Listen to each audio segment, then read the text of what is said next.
Assalamualaikum warahmatullahi wabarakatuh.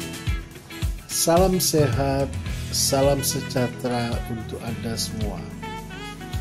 Baiklah, untuk video kali ini saya mencoba untuk membeberkan apa itu hubungan kerja dan apa itu pula sebuah perjanjian kerja.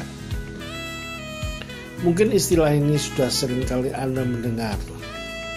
Hubungan kerja itu adalah sebuah proses hubungan antara orang yang satu dengan yang lain. Yang satu disebut sebagai pekerja, yang lain disebut sebagai pengusaha. Maka korelasi antara dua pihak ini dikenal dengan istilah hubungan kerja. Bagaimana proses sebuah hubungan kerja itu terjadi?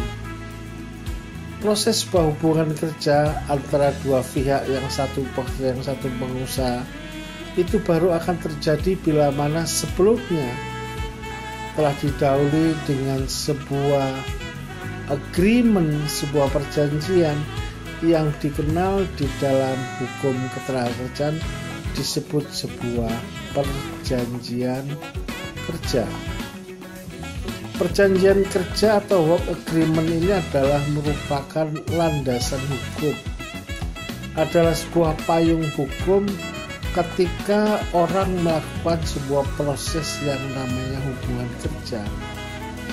Jadi disebut hubungan kerja itu bila mana didahului dengan adanya sebuah perjanjian kerja. Perjanjian kerja tidak selalu harus dibuat secara tertulis, karena di dalam undang-undang ketenagaan kerja pun perjanjian kerja bisa saja dilakukan secara lisan atau tidak tertulis. Jadi di dalam undang-undang ketenagaan kerjaan sendiri mengakui bahwa sebuah perjanjian kerja itu boleh dibuat secara tertulis, tapi bisa pula dilakukan secara tidak tertulis atau lisan. Hanya saja sekarang setelah kita pahami bahwa perjanjian kerja yang dibuat secara lisan atau tidak tertulis ini ternyata banyak sekali kelemahannya. Kenapa? Apabila hubungan kerja atau proses melakukan hubungan kerja di kemudian hari timbul sebuah sengketa antara pekerja dengan pihak pengusaha, maka argumen bahwa di sana terjadi sebuah proses hubungan kerja akan sulit sekali untuk dibuktikan. Kenapa? Karena hubungan kerjanya dibuat secara lisan atau tidak tertulis. Apa yang mau dibuktikan sebuah hubungan kerja kalau ternyata masing-masing pihak tidak pernah mengeluarkan sebuah dokumen yang disebut sebagai perjanjian kerja? Berbeda halnya bila mana sebelum melakukan sebuah proses hubungan kerja, masing-masing pihak sepakat untuk membuat yang namanya PK atau perjanjian kerja. Tentunya tenaga kerja yang selesai lolos seleksi ketika akan memasuki proses yang namanya hubungan kerja, sebelumnya oleh pihak manajemen perusahaan akan disodorkan sebuah draft tentang perjanjian kerja.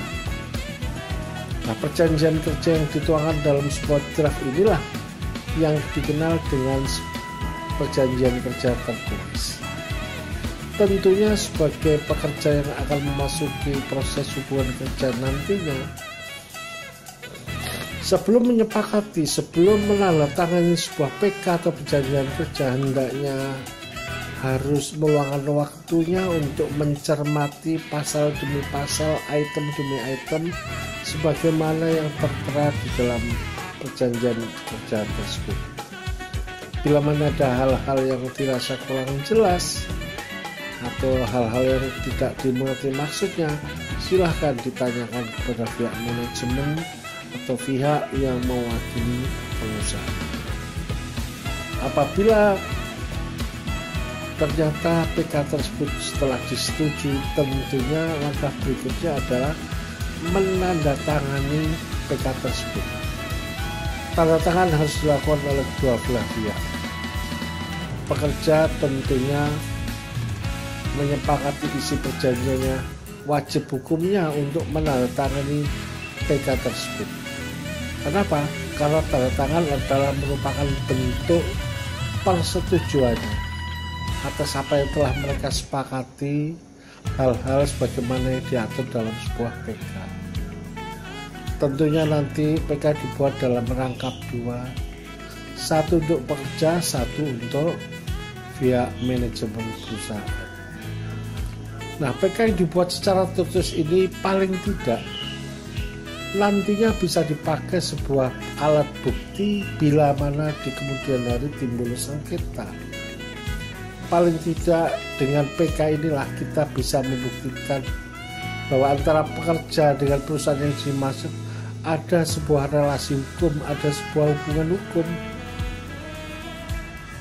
Itulah gambaran singkatnya antara hubungan-hubungan kerja dengan perjanjian kerja. Untuk hal-hal lainnya akan saya jelaskan pada video berikutnya. Demikian akhirul kalam. Wassalamualaikum warahmatullahi wabarakatuh.